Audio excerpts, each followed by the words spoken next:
Let's do it. Greetings, everybody. We're gonna do a Stamina Necromancer build right now. Right fucking now. Alright, let's look at the stats here real quick. We got 32k stamina. Not too shabby, not too much either. Doesn't really matter. It's enough. The health, almost 25k. That's actually pretty good. We're in medium armor, which is quite nice, I would say. So, almost 25k health. Not too shabby. Almost 14k magicka. That's also something, you know, you can't be mad about. Looking at the stam recovery, fully buffed, like not fully buffed, but if we buff up with the mender here, we'd be sitting at 1800. This goes up to way over 2000 with your pot buff, with the resource buff, and of course we are running a 2H on the build, so if you kill somebody you get 30% extra. So I think overall we're gonna hit probably like 2.7k or something. Don't quote me on that. Pretty high though. The weapon damage, we reach quite a bit of weapon damage. I think fully buff we get up to like 5.2k. That includes the infused weapon damage enchant on the back bar and the resource buff. So 5.2 I think is what we're getting at with this build. Of course, the spell and physical resistance. This is a medium armor build, so it's not gonna be too hot. If you look at this, almost 17k on both. That's not too shabby, I would say. Since we do have the Spirit Guardian here, that's 10% extra damage right off. So not too bad either. We're running the Warrior Mundus, just extra damage and extra healing, which is really nice. You could go for a different Mundus if you want to, but I think the Warrior kind of does the most here. We are a vampire, you don't have to, but you know me. I like the extra regens that you get from vampirism. And it actually goes pretty well with the double regens you can get on the Necromancer. So that really helps. That really helps. Dubious Cameron Throne for the food. If you want to use something else, you can do that, but honestly, we're not going for a health regen or anything here, so I think Dubious is more than fine. Let's move on to the sets. We are running, of course, what else? New Moon in medium on the body. Everybody's running New Moon, everybody likes it. It's a good set. It offers a lot of stats. So it's pretty much the best in slot for like any kind of damage build at the moment. Unfortunately, not something that makes me happy, but it's just the way it is right now. The second set is Afflicted. We're actually using Afflicted, and you know, it's not a bad set. You know, the 2, 3, 4 bonus is pretty decent here, but the 5-piece is also pretty nice. 50% proc chance, really high proc chance, does a little bit of disease damage, and it puts the minor defile on the target, which is really nice because, of course, we do have the Blast Bones, and the Blast Bones does the major defile. So we're stacking the major and the minor on this build. A lot of healing reduction, really strong. Strong debuff on people, so you can just easily burst people and they can't recover, which is good because we have a lot of overhealing right now, so that's pretty important.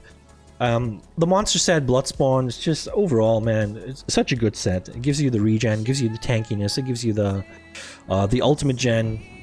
Just such a nice package of everything that you need. Of course, the big pieces are infused with Tristat enchants. The smaller pieces impen with stamina enchants. The jewelry is robust with weapon damage enchants.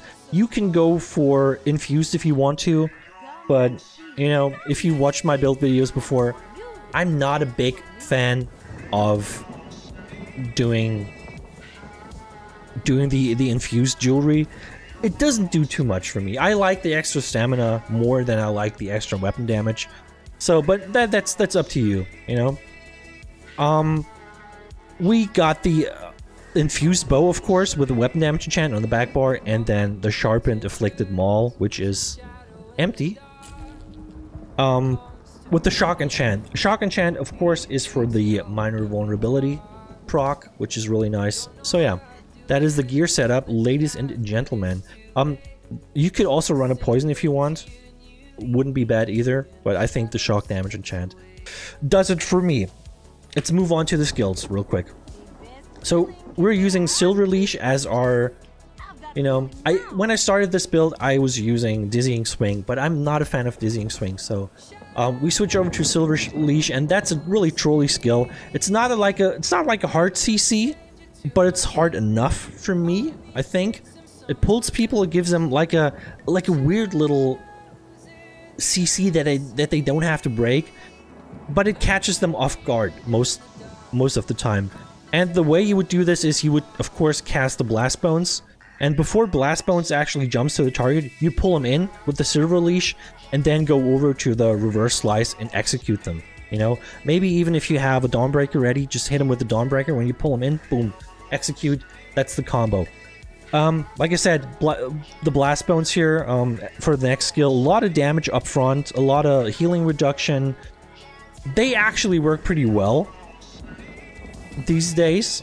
They've been fixed, so it's really nice.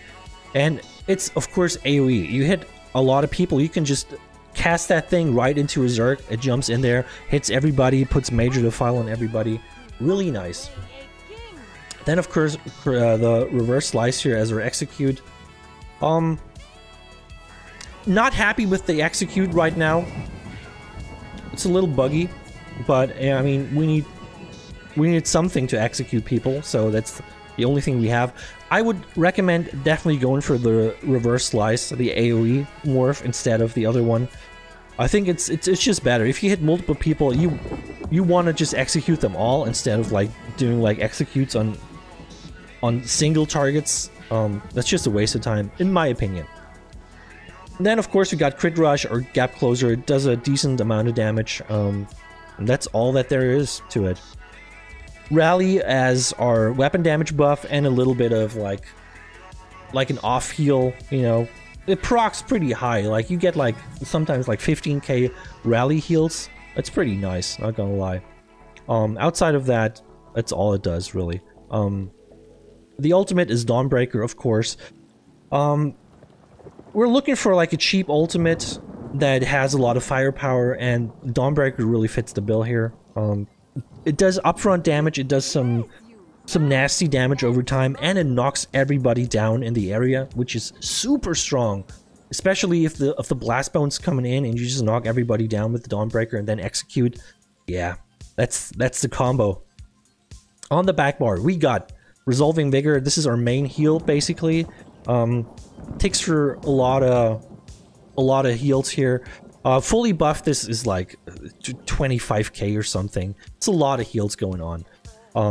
And we do have the rally on top of that, and we do have the Spirit Guardian on top of that. So there's a lot of healing actually coming in with this build. So yeah, pretty nice. Beckoning Armor, of course, the armor buff here. That's all it does. We went for the pull morph. It's really trolly. Since we already have this pull, I thought, you know, why not put the other pull on that the Necro has to offer. It catches people off guard. When they hit you with like a ranged projectile, they just get pulled in, and you know, you can tell people get confused when you pull them in. So really nice. Next skill is Poison Ejection. This is, of course, you know, our bread and butter damage over time and kind of execute kind of move. It hits pretty hard if people are low health. Even the initial hit hits pretty hard against people, so that is pretty nice. Next skill is Hexproof. Hexproof is basically, it's a purge. It's a purge that costs health. So you want to keep the heals ticking if you want to use Hexproof, but it does a lot for you. You know, just being able to purge off siege and like other negative effects is really nice. You could definitely go for Expunge and Modify if you wanted to. So right now we're cleansing 4 effects. With Expunge, you only cleanse 2 effects, but you get Magicka and Stamina back every time you cleanse an effect. So since you cleanse 2 at once, you get 1k Magicka and Stamina back. That's pretty nice, I gotta say. So for kind of like a sustain mechanic, that's pretty good. But you know, this one definitely is a little more potent in terms of just cleansing off effects. And like I said, Spirit Guardian, the next skill here, gives you a little bit of a heal, procs your passives that need a pet, and of course the 10% damage reduction, really strong. Like, everybody's using it. I hardly see anybody using the other morph, which the other morph gives more heals, of course, but this one with the 10% damage mitigation, yeah, it's hard not to do it. And then of course the ultimate here, Pestilent Colossus, the big daddy smash, just hits people in the area, does like a disgusting amount of damage, puts the major vulnerability on him. Really nice. Kind of expensive though, so you kind of have to plan that in. But great ultimate for the big bombs, you know? You know when the time is right. When you see a big group of people and you got the Blast Bone coming and you put the Pestilent on them, and the Blast Bone jumps in and then you go in and just execute and boom, 5 people dead. Yeah, these are the moments when you want to use the Pestilent Colossus. Anyway, that's the skills. Let's move on to the champion points. In the red tree, 51 Ironclad, 77 Resistant, 43 in Hardy and Elemental Defender, and 56 in Quick Recovery. In the green tree, we got 37 Warlord, 19 Sprinter, we got 49 in Mooncalf. Why do we got 49 in Mooncalf? This is actually... Oh yeah, I know why. We got the 49 in Mooncalf, 11% instead of 12. 22 in Arcanist, a little bit of Magical Recovery doesn't hurt. Tenacity, of course, you want to get some resources back with the heavy attacks. Get the heavy attack resources in before they get nerfed next patch. Do it now. Then, of course, over here in this one, a little bit in Shadow Ward, 37 points, 44 in Tumbling, and 15% here, 25 points in Befoul, because we already have a lot of healing reduction. We got the Major and the Minor Defile, and 15% on top of that. It really helps. It's a nice amount of beefy debuffs. You know, if you have the Major and the Minor Defile on people and the Major Vulnerability, yeah, things are gonna happen, guys. Things are gonna happen. And then, of course, in the blue tree, 81 Mastered Arms, just brutal direct damage. That's all we want on this build. 56 Mighty, 77 Piercing, and 56 Precise Strikes. And that's the CP, ladies and gentlemen, and that's the build. I hope you like it. I got no PvP footage. I played it a lot, but honestly, I didn't get any decent footage, and I didn't even bother like recording any, because honestly, Cyrodiil is a fucking disgrace at the moment, and if you play PvP, you know that. Anyway, try the build if you like. I really liked it.